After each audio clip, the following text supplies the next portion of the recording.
Hello everybody, this is Joe from InternetDragons.tv. Today we're going to be playing The Incredible Adventures of Van Helsing. And it's a Diablo Torchlight isometric adventure clone. So we're going to see if this game can hold up to its own. And of course we're going to start with character creation. Apparently the premise is that you are a descendant of Van Helsing. But everybody has the ability to create different versions of this character, because it does have a single player and multiplayer game. So let's go ahead and name our character, and go ahead and play. And do some single player action here. It all began with a call for help. A letter from Borgovia addressed to Van Helsing, the great monster slayer, my father. He doesn't take cases anymore. But I am a hunter too, so I set off on a journey with Lady Katarina, my remarkable companion. I'm an expert on the supernatural, and I seem to be drawn to it. Occasionally events get out of control, and then we have to leave in quite a hurry. Sometimes it's Katarina's fault. She can be quite reckless at times. Still, she always helps me save the day. And she also happens to be a ghost. My father rescued her from Borgovia, and she has been bound to serve our family ever since. Katarina often complains about it, but I think she really likes the thrill of the adventure. She is a charming soul, but she also has a darker side. Good. It comes in helpful when I'm in danger. Somewhere along the way, we slowly learned to work together. And finally, in the cold rain of Venice, we became a team. The last leg of the journey was by sea. Apart from the Kraken, the pirates, and the storms, it was mostly uneventful. I had time to ponder my mission. Once Borgovia was a dark place where monsters lived. Long ago, my father defeated the immortal kings, created a peace treaty, and entrusted the land to some enlightened individuals. What could have happened there? What could be even more frightening than the reign of monsters? The closer we drew to Borgovia, the more confusing the rumors became. The land behind the Thunderhead Mountains was wrapped in mystery. As our carriage approached the mountain pass, I had a sense of foreboding. It didn't really surprise me when I heard an explosion. The adventure has just begun.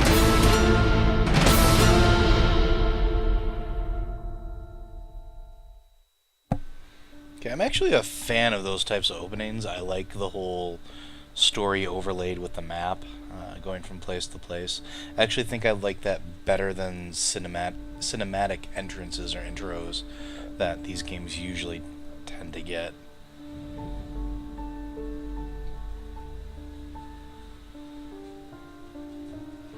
So we're here at the Gorgon Pass. Seems to be where our adventure starts. And it is on our way to Borgovia.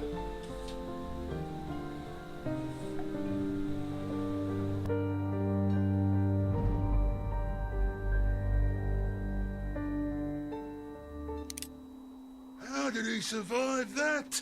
Katarina, I don't care. shouldn't you help me out with this? Please, they're just some ragged outlaws. See, it wasn't that difficult, was it? So this is how they welcome folk around here. Yes. Why? It is an ancient and venerable tradition. Okay, so like the other adventure RPGs, it is left click to move and attack, right click as well. And apparently you can switch between melee and range, which is kind of nifty. And heal yourself with potions, so I'm going to do that first. I like the interface. It's very steampunkish, like the gears and the bronze work. I also like the idea that you start with a companion as well. I always like that about Torchlight. I thought that was really well done, and I like to see that you can do that here. You can also control the behavior of your companion, which is rather nifty, so you can have either a melee or ranged companion, or what's also interesting is you can have a completely passive companion.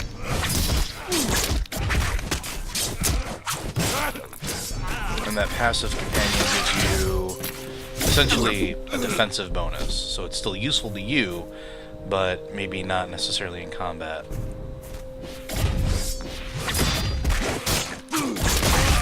here you can see that I put her into ranged mode, because I figured that, why the hell not, I'm going to go ahead and be melee.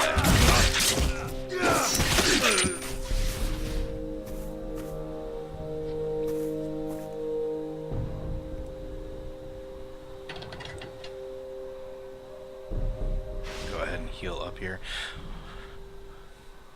So one of the things I do like about this is that you can see a visual difference between the companion when they're in combat and when they're not.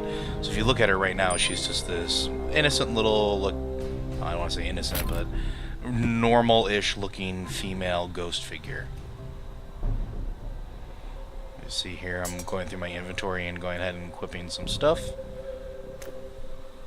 Found some blue items. Have some different abilities on them. Figured I'd look that up.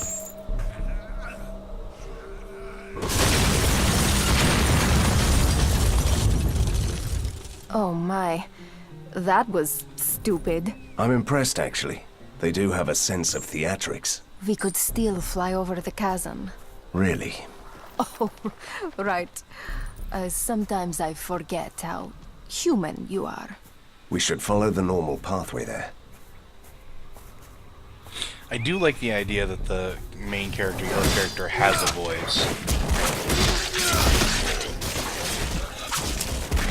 One thing I did notice going through these is that all of the groups of bad guys have a leader in them. So whether it's like a pack master or things like that.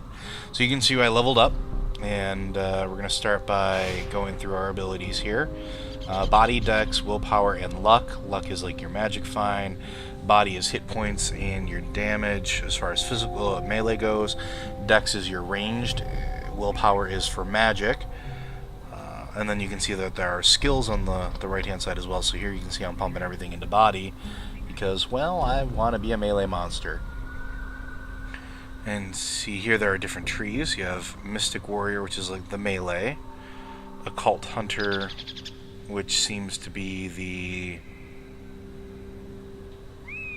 ranged one, and here you can see I'm going through some of the passive skills, which is also pretty interesting. There are some passive skills here that give you bonuses, like this one gives me a bonus to parry that I'm selecting right now, which is Parry Mastery, go figure, which also will help keep me alive. And another thing is each of these skills that you pick up has 3 power-ups.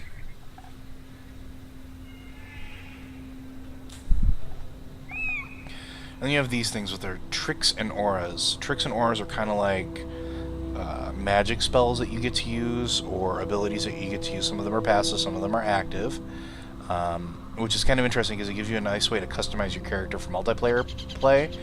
So you can have somebody who is a healer using certain tricks and auras that are more geared towards healing.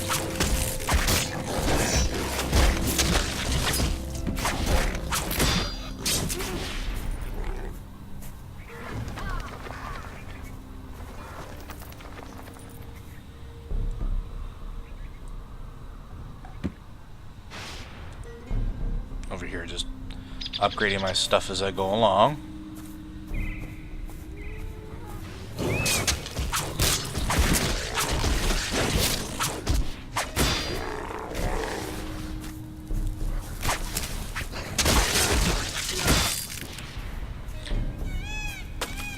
So this is kind of cool. There are shrines in this game that do give you bonuses like extra intellect or spellcasting ability, extra damage, extra experience gain, things like that, which is kind of nifty because it's something that we're familiar with from the other games, and it kind of makes sense in this as well because this is a mythology-based game, or if you want to call it mythology, but it's nice to see that they added that in there, something that we're familiar with from the action role-playing video games that we're used to, and keeping it familiar but in a way that makes sense, honestly.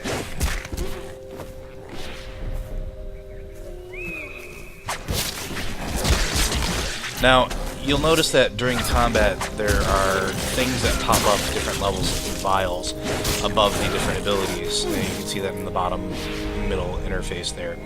What that is Look, a domovoy with a bag full of treasure. As you gain rage, you can actually spend your rage to do different power-ups or different abilities. What's the matter on that with skill. him? He looked like he'd seen a ghost. No, don't blame this on me. Some You tongue-in-cheek started humor there. chasing him. And here we have some champions, which you notice that they are glowing and hurt a bit.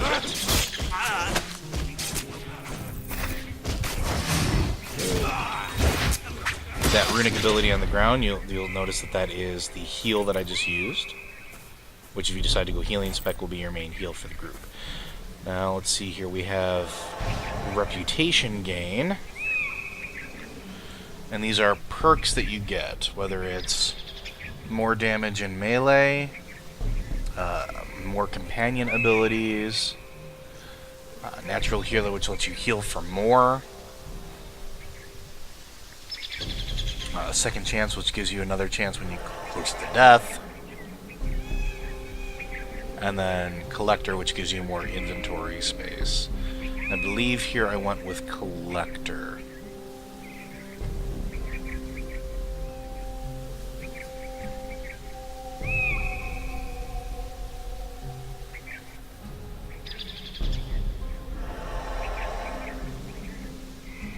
Pretty sure I went with collector, because that extra inventory space is kind of huge. Don't have to spend any money on it. Yeah, definitely went with collector. Which is also kind of interesting. It's also kind of nice because you don't have to spend a whole ton of money upgrading your inventory slots. You can just grab a perk, give yourself twice the inventory that you had.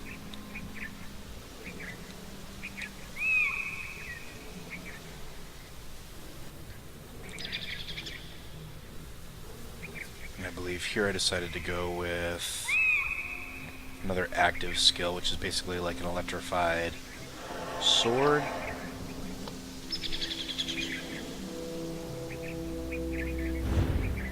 Yeah. More damage.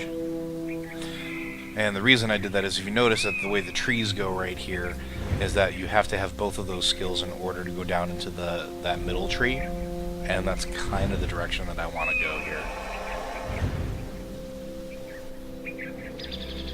And then I decided against giving myself another active ability in place of some more parry, because honestly that seemed like a smart idea. Lightning Strike. Now one of the cool things about this is if you notice, there is the ability there, and when you press the keys 1, 2, or 3, it charges both, and you can choose which ability it gets spent on by either right Kill clicking the or left clicking. stranger! Bury him in the woods! I want the hat! So there's a lot of strategy involved in that at least. You have to choose your attacks and your power-ups. Because if you're not careful, you wind up wasting it.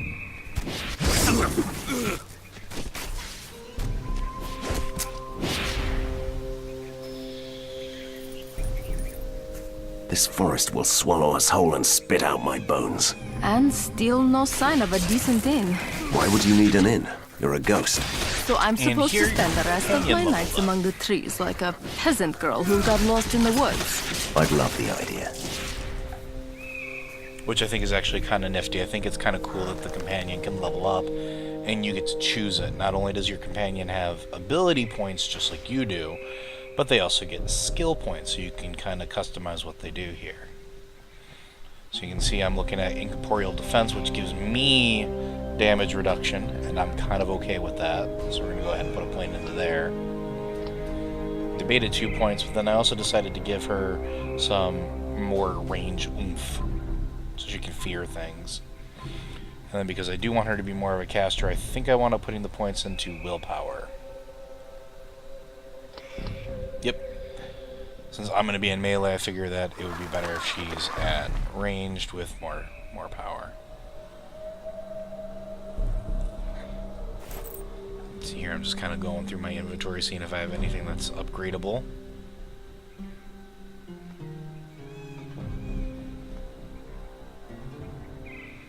Now that reorganize button is actually really, really handy. You push it and then it does sort of put everything into an optimal setting for you. I thought these were cool too. These are rusalkas, which are essentially Russian ghouls. And that's straight out of real mythology that you can go and find if you go talk to anybody from that sort of heritage. I wish I was at the tavern now. So it's nice to see that sort of making its way in Stop right there. Easy, lad. We're friends here. They all say that, but I won't let in any dangerous fiends on my watch. No, sir. How dare you? I'm going to tear you apart, and then I'll teach you some manners.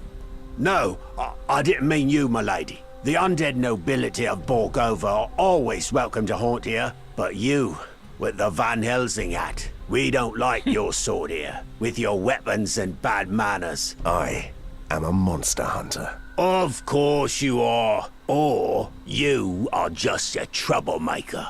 Oh, you don't have to worry about my servant. I keep him on a short leash. Katerina. Thank you, my lady. You can pass, and your manservant too. We'll talk about this later. Fine, don't even thank me. Some interesting give and take between the companion and you. I think that's actually really, really interesting as well, because that's one thing that I didn't like in the other action role-playing games that we've seen, and that's your companion is sort of either a silent creature of some kind, so one that you're not really, going to interact with, or it's, the Templar or a mage whose interactions are very, very limited. And so you can see here the cool little tip was that M is for map. Go figure. And here we have a little bit of a store, so we're seeing what we have available to us.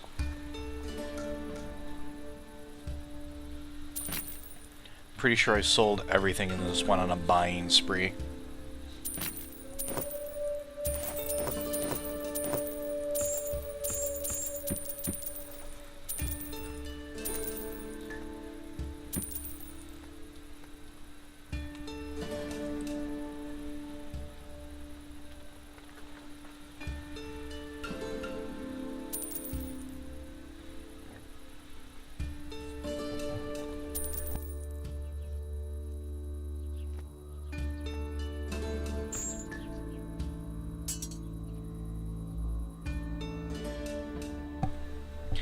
I also think it's pretty cool here that there are different weapon models in the game too, so as you can see here I'm equipping this and it's a single sword versus the other one which is a double sword, which is kind of nifty actually.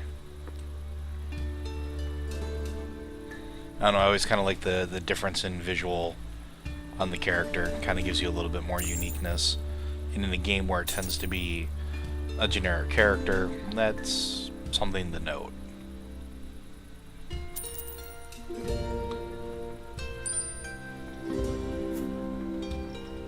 I'm not drunk. I'm just resting. I had a beautiful time. I gave it to the goat. The goat was hungry. I was a wee bit drunk. And every good town deserves a good town drunk, apparently.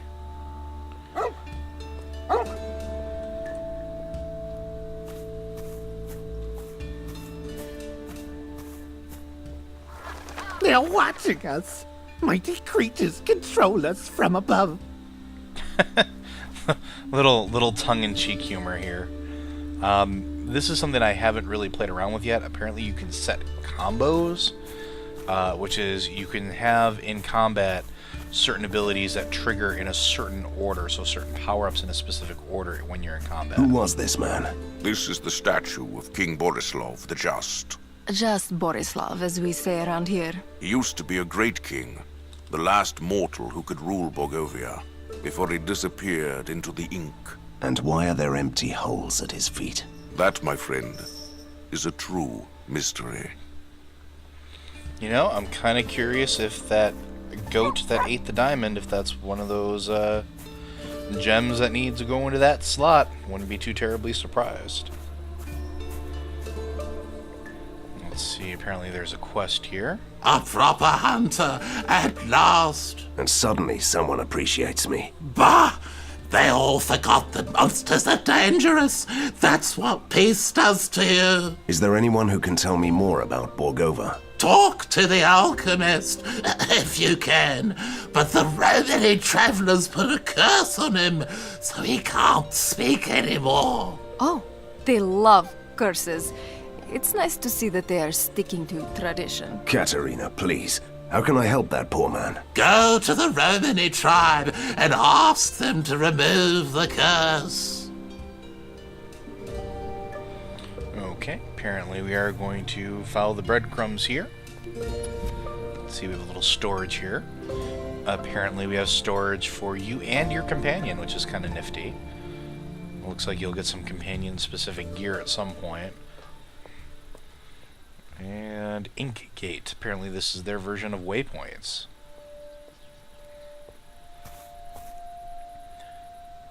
And the Forge Smith. Apparently I should have waited to spend my gold over here. Oh well, lesson learned. What is that? You didn't recognize it? That's the ink. The dark material of creation and dreams. But that's a myth. Borgovia is the only place where the ink leaks through the cracks of the world. So you can enter the ink here. Yes, and then you can travel below or behind this world and appear at certain places. That's the ink walk. Oh, you mean teleport. That is such a cliched word. Definitely not taking itself too seriously there, which is good. Could you repeat that, please? Fine. Maybe later. And apparently that's the Alchemist. Welcome, stranger. My lady. And a good day to you.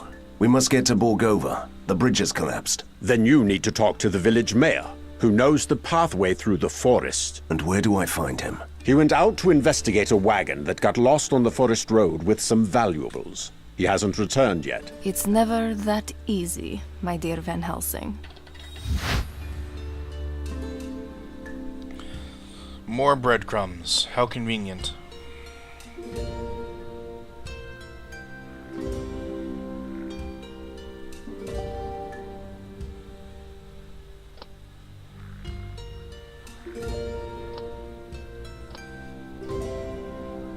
And do some little leveling up here since I did get some massive amounts.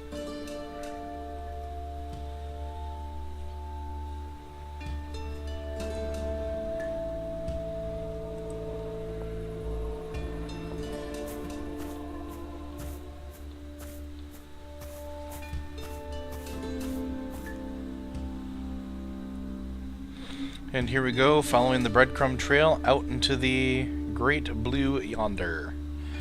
Into Crooklyn, the beautiful pine forest that, well, apparently moans.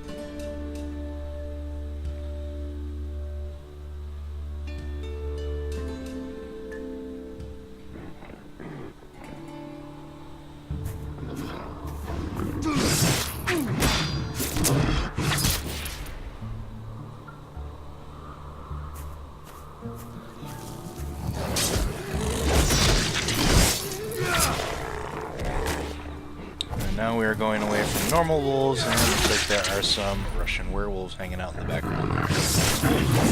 Grizzly. Those are like grizzly bear wolf type things.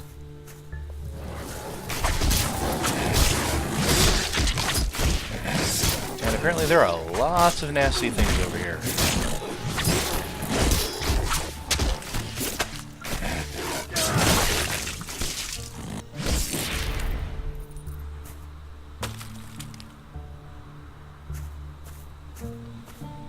You really should consider brightening up your home with one of these. Looks like a villager. Poor devil was robbed and hanged. It happened recently. I think I His saw a treasure aura is chest still over glowing here. faintly. Aren't you going to bury him? We don't have time. Once the forest is safe, I'll tell the villagers he's here. Yep, treasure chest.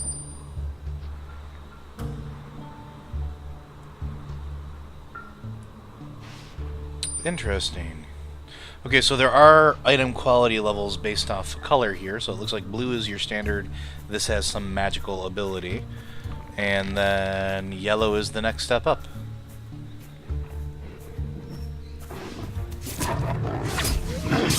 We have werewolves and harpies and goat demons.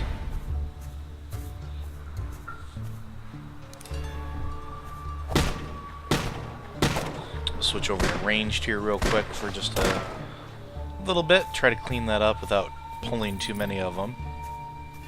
All those MMO skills are going to pay off here.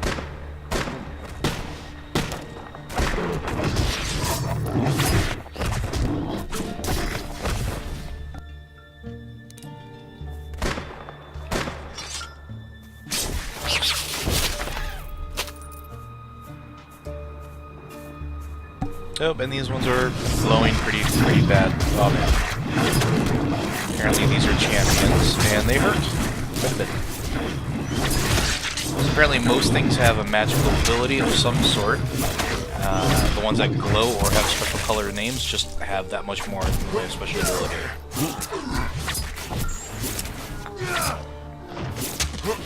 Sort of an interesting way to handle the ramp up in difficulty with mobs there.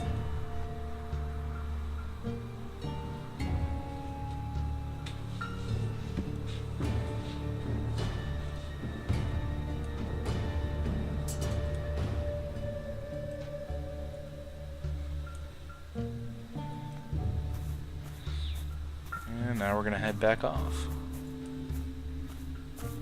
Move out.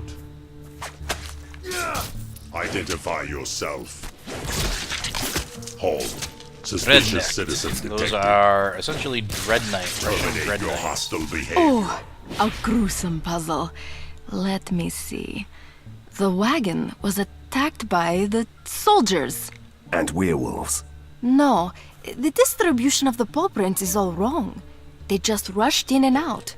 Did you just say distribution? And this track here? Is deeper. The beast was carrying someone. I'm impressed. As you should be. Right. Let's go find us a werewolf lair. Again, that's pretty cool. Dreadnecks are essentially souls infused back into soldier bodies, basically like Death Knights from WoW, but it is part of Russian mythology, which is really nifty.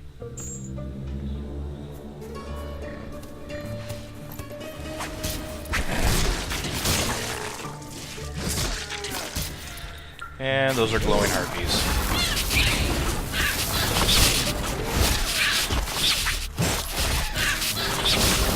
Oh man, they hurt. And running away now.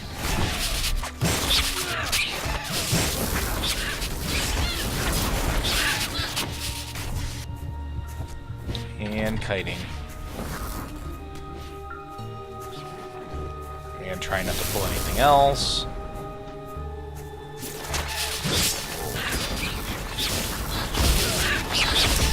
Oh, apparently there was a mini boss in there. No wonder they hurt so much.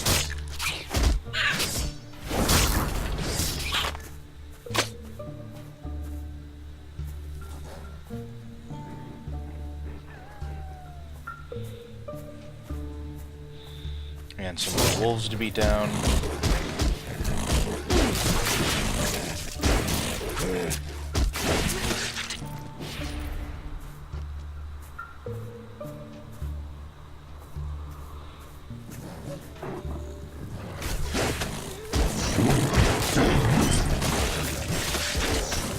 And it looks like we have primordial essence here.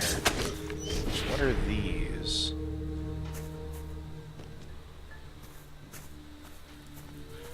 Okay, primordial essences.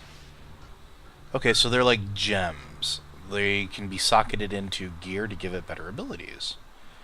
And we are moving up onto a quest point here, so I think this is a good place to call it good. Until next time, guys.